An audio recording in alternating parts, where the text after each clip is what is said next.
And I came across a question in my head. Why don't more people know who Nimrod was?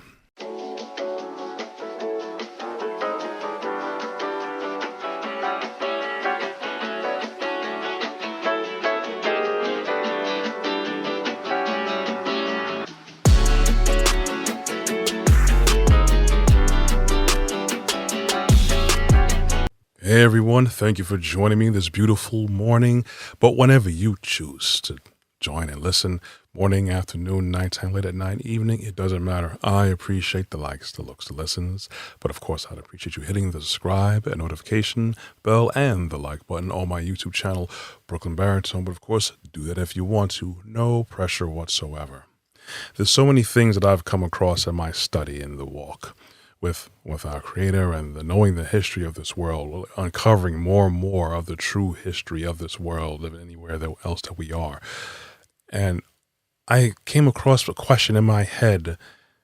Why don't more people know who Nimrod was? The furthest that most people usually would know of Nimrod is that that's a name that people call someone who's, acting stupid or being slow or whatever. So the case being that I thought about that is that we learn about so much other characters and individuals who were prominent kings and conquerors in history.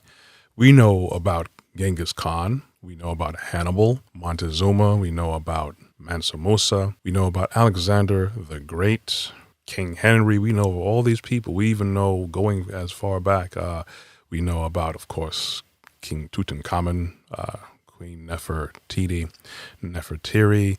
and even Gilgamesh for people who are a little bit more knowledge with, digging in a certain direction.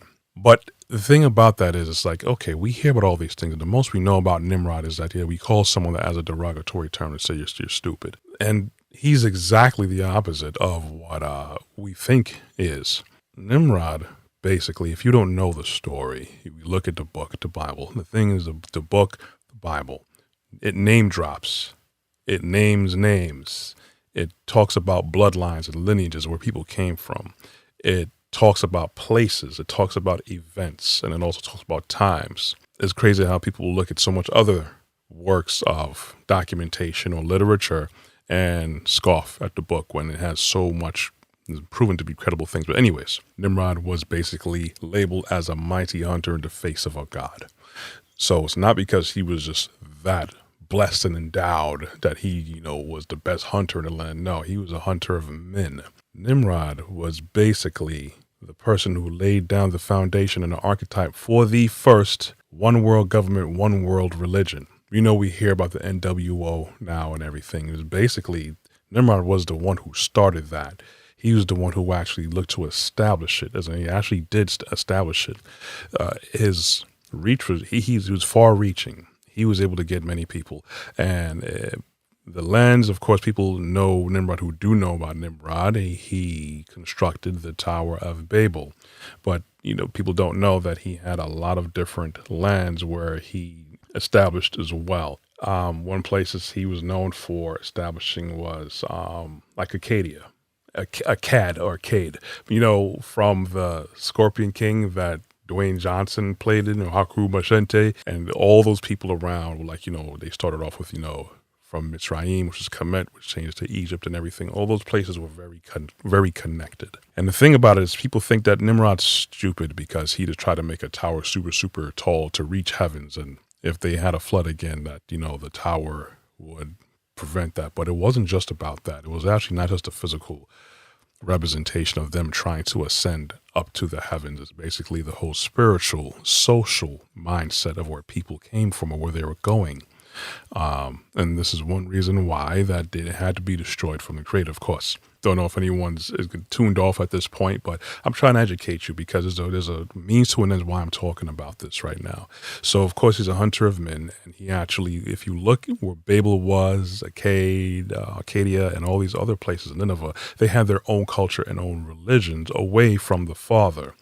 The very religions that started in, like, say, Babylonian, we still observe these holidays today. Many people don't know this. The whole story between Nimrod and his wife, people believe it could be his mother too, Semiramis, and then their son, Tammuz. That was like the first legitimate try at the unholy trinity. There's so much history to be uncovered that we don't know. And it's very important to know origins and history of stuff. But there's a reason why so many people talk about Alexander the Great, Genghis Khan, and what have you.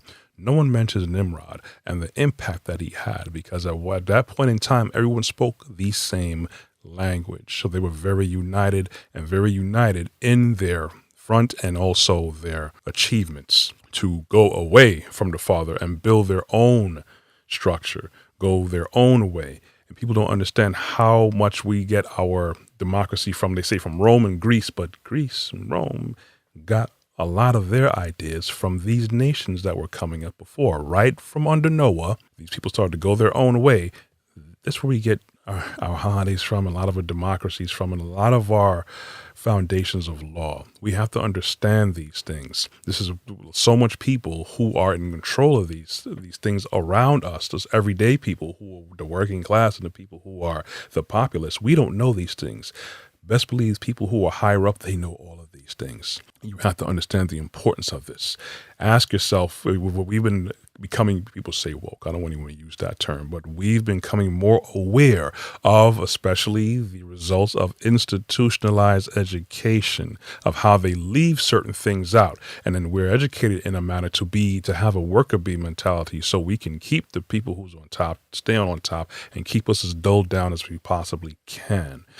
Ask yourself, I ask myself this, why is it that we know about all this other stuff, but then this guy who had so much influence on the world today still, and made the very first try at the one world government, one world religion against the Father, why is he being left out? Why does no one know about him? We know about everything else under the sun, but certain key things we just don't know. We have to start digging and digging, not just for the sake of holding on to knowledge, but so you can have a better understanding of this world, of how this world was supposed to be, how we're supposed to be, and how the adversary and his agents look to keep us in a form of dulled down enslavement. Maybe that's all I got for the day.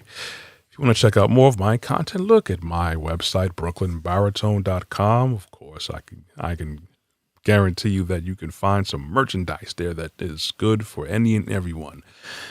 You can also check out my YouTube channel, Brooklyn Baritone, for more video content and media. I'm also on LinkedIn under Corey Ashley. You can find me on Instagram and on Facebook. You can get the audio versions of these podcasts on Google Podcasts, Apple iTunes Podcasts, and Amazon Music under Podcasts. I also air on local Brooklyn cable television 4 times a week, on Tuesdays and Thursdays at 12 a.m. and 2 p.m. on Verizon, Optimum, RCN, and Spectrum. Thank you guys for listening. I want you guys to look at the world in a better mindset so you understand what's going on. Anyways, walk good, be blessed. I'm out. You'll hear from me next time.